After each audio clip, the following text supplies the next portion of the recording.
Depuis l'Éthiopie, l'instance régionale a renforcé les restrictions contre Bamako en vue de réduire les marges de manœuvre des autorités de transition. Dans un contexte de divergence sur une récente rencontre à Ouagadougou où les ministres des Affaires étrangères du trio Burkina-Mali-Guinée ont constitué un front commun pour la levée de leurs sanctions respectives, la réponse de la CEDEAO n'a pas tardé à intervenir. En marge du sommet de l'UA, la communauté économique des États de l'Afrique de l'Ouest a tranché sur leur requête conjointe par un niet catégorique.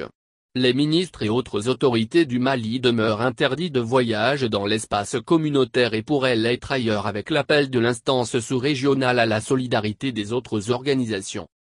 Les hauts cadres de l'administration et les figures de proue de l'administration voire de la transition ne sont pas en reste et des sources indiquent que même certaines personnalités précédemment épargnées ne comptent plus parmi les privilégiés.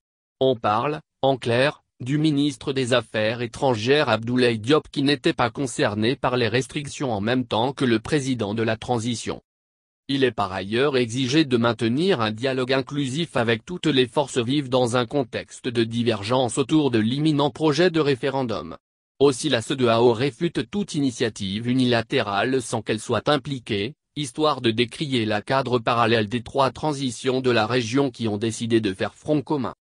À l'endroit de Koulouba, le cadre commun régional met en avant une chose, l'unique interlocuteur de la CEDEAO reste le président de la Commission.